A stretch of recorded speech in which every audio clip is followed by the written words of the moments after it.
The newest Dragon Age is out. We're all ready for another journey to save Thetis, but first, we'll all have to defeat the character creation boss and decide which class to play first. As you probably know from previous Dragon Age titles, choosing your class is a major decision at the start, as you wouldn't be able to change it later in the game. For this very reason, I actually recommend playing through the prologue of Veilguard 3 times, one with each class, which should give you a relatively good sense of their base gameplay and theme for which one you like the most. It doesn't take long, and if you skip the cutscenes, it can take around 15 minutes each.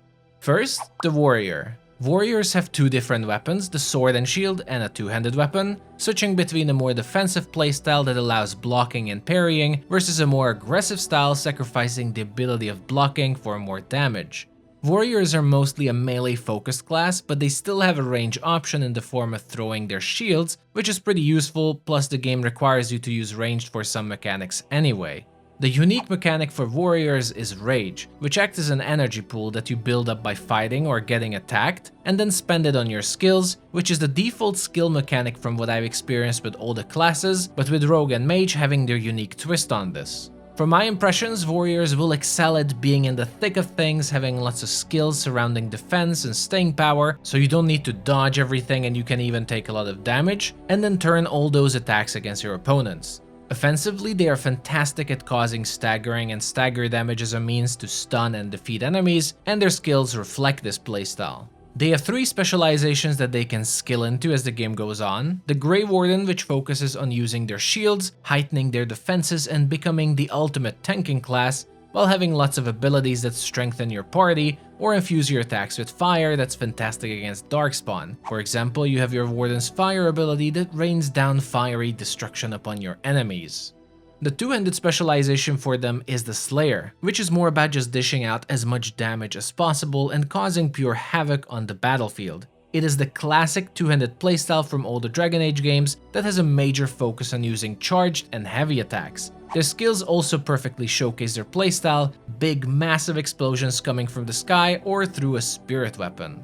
And finally, you have the Reaper specialization that aligns itself with the Mornwatch, Guardians of the Necropolis, and Keeper of the Dead, so your abilities will focus on necromancy and death magic in order to fight enemies. This line also seems to be a bit more range-centric for Warrior and has lots of enhancements for shield tossing, while the scythe you see in the class intros are just the two specialized skills they have. Rogues are the nimble, offensive class of Dragon Age, and while I would definitely say they are fast-paced, I think that somewhat applies to all the classes in the game, so offensive might be the right word to choose here. Their mechanic called Momentum is similar to Rage in the sense that you have to build it up and then spend it on skills, but while warriors want to constantly build up rage and spend it, rogues seem to have a lot of skills that reward them for maintaining a high momentum to increase their damage. So in this sense, rogues are like combo-based classes that want to constantly dodge and attack and keep the offensive. They use dual weapons as their main weaponry, with bows as a ranged option, so if you wanted dual wielding from previous Dragon Age, it's on rogue this time around, and while you aren't able to only use a bow at the beginning, the ammunition for your bow constantly replenishes in mid-combat, and there's a whole skill tree that specializes in multiple bow combos and making it your main source of damage. If we're talking about bows, then their range specialization is called the Veil Ranger. They combine your ranged bow attacks with experimental magic from the Veil, and if you go this route, then your bow attacks will be the priority of your gameplay and gain bonus bow charges, increased momentum, slow down time while aiming, or more arrows in general so you can maintain this playstyle. Their other specialization, Saboteur, is also making a comeback. This line focuses heavily on traps, tools, and bombs to deal damage. Like you have a unique turret you can place down on the battlefield, but in general, Saboteur feels like a balanced in-between of using your swords and your bow.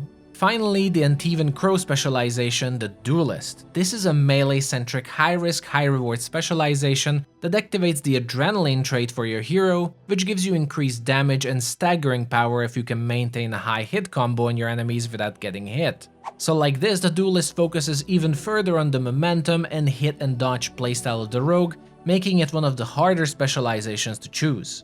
Then we have arrived to Mage, and I'd say they are the technical, more mechanical class like in most RPGs.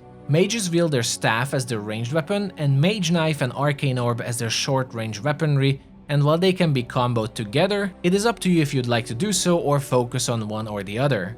The Mage Knife is a fast-paced melee weapon that allows you to parry attacks similarly like a warrior and a rogue, while dishing out magical attacks that build up a special mechanic called Arcane Marks. Once you apply 3 Arcane Marks on an enemy, they become an Arcane Bomb that you can explode with a heavy attack. The staff, on the other hand, is an infinite ranged weapon that uses mana as a mechanic, which you build up naturally by using normal attacks or switching over to the Mage Knife. You can use mana on your skills you learned or on the charged range attack of the staff, shooting a powerful beam that can be upgraded. Note that for both the staff and the Mage Knife, the element you use will depend on the weapon type you equip, and you'll be able to focus on the elements and effects of your choice. Evoker is the first specialization of Mage, a powerful ice-focused line that unlocks the Bolt Volley trait as a requirement, which is a timing minigame for your auto attacks to spawn multiple bolts, and you see now what I mean by Mage being the more mechanical type. While Evoker is said to be an Ice Mage, their spells resemble gravitational spells like Vortex's Shadow to pull in enemies and stun them, or Entropic Sphere, which is again a pulling ability, so ultimately Evokers are definitely a control specialization.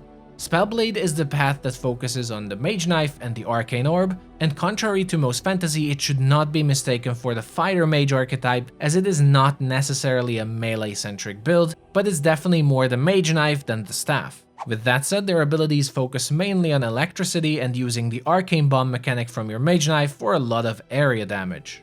Finally, the Death Caller, again the Mournwatch specialization that is the main staff-using path of a mage, and to my disappointment focusing on poison or necrotic damage, I just really wanted it to be fire-based. Similar to the Rogue, the Death Caller will be the specialization that helps you maintain your mana high at all times and use your staff as your main weapon without having to go close range or switching to your Mage Knife.